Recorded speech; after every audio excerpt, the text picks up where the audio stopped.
sont chez nous, c'est Gbagbo, jusqu'à demain, à la mort. Jusqu'à demain, il n'y a pas de problème. Hein. Aujourd'hui, jour, ce que nous voulons, c'est la légalité et le droit qui doit être respecté dans tous les pays du monde entier. Nous, la présence devant le Conseil constitutionnel français. Oui, devant un constitutionnel français qui ont été nos colons, qui nous ont enseigné tous ces droits-là et qui ne respectent pas ces droits. Donc allez-y savoir quelque chose. Ce qui me fait mal, c'est le peuple français qui est là, qui est au courant de tout.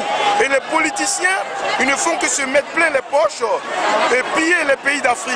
Et déporter les jeunes Africains qui veulent rester en Afrique, en Europe, et après parler de comment on appelle ça, ils parlent des droits de l'homme, ils parlent des gens qui viennent ici en France pour prendre la place des gens. Non, ils n'en veulent pas de tout ça.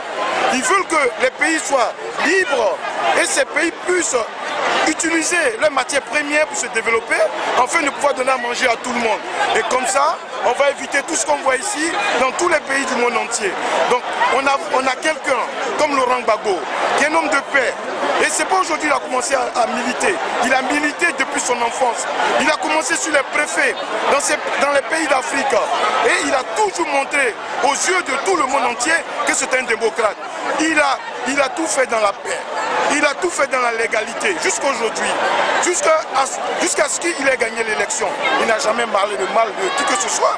Tout ce qu'il demande, c'est respecter la constitution de son pays. On nous impose quelqu'un qui est Alassane Dramane Ouattara, qui vient, qui ne connaît pas le pays, qu'on nous impose depuis le temps d'Houphouët-Boigny. On a imposé ça à Houphouët-Boigny. Et c'est quelqu'un qui ne connaît pas l'Afrique. Il a toujours fait ses études hors de l'Afrique. Donc ce dernier qu'on manipule pour pouvoir piller, pouvoir déstabiliser l'Afrique. Mais l'Afrique, on n'en veut plus. En Afrique, on a des gens compétents. Comme vous voyez ici partout, c'est des jeunes qui ont des niveaux d'études élevés. Qu'est-ce qu'ils font en Europe ici? La sécurité, le gardiennage, ils ne méritent pas ça. Ils méritent de rentrer en Afrique et de travailler pour l'Afrique et de faire que l'Afrique soit développée. Comme tous les pays du monde entier, on ne demande rien. Dites à M. Sarkozy, s'il ne sait pas le faire, qu'il laisse les Africains avec leur intelligence. Voilà, c'est ça. Ouattara, c'est quelqu'un qu'on a mis là pour venir déstabiliser. Un pion. C'est, comme on dit, c'est une marionnette. C'est ça. Vous voyez, regardez, tout à l'heure, on nous avait montré que les gens étaient contre. Mais regardez la population. Filmez tout ça. Ça, c'est la vérité. Ça, c'est la vraie vérité. Et je vous le dis, je ne suis pas partisan d'un parti. Je suis partisan de l'Afrique, pour le développement de l'Afrique. Et nous sommes là pour l'Afrique, au nom de l'Afrique. Mais comme on a quelqu'un comme Laurent Gbagbo qui nous représente bien, c'est pour cela que toute l'Afrique est derrière lui. Merci. Je voulais juste dire au président Sarkozy que ce n'est pas la retraite des Français. Donc il s'en capable de cela pour faire des coups de force. Ça, il s'agit de la Côte d'Ivoire qui est une nation indépendante. Alors qu'il fasse attention, quand il parle de la Côte d'Ivoire, qu'il fasse attention. Et je pense bien qu'il parle d'immigration. Tous les présidents français parlent d'immigration. Mais par contre, ils ne savent pas faire la politique d'immigration.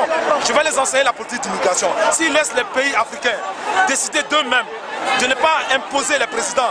Un président, ça c'est élu, mais on ne nomme pas les présidents. Si la France arrête de ne pas nommer les présidents dans les États africains, je pense que l'immigration, ils vont limiter l'immigration. Mais si toutefois qu'ils vont continuer à nommer les présidents dans tous les pays et dans tous les États africains, je pense que l'immigration, il ne peut pas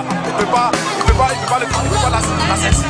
Donc ça serait bien que M. Sarkozy se ressaisisse, qu'il fasse bien sa politique, mais qu'il se méfie de la Côte d'Ivoire, qu'il respecte le président ivoirien qui est M. Laurent Gbagbo, qui a été élu démocratiquement par la Constitution ivoirienne. Merci, monsieur.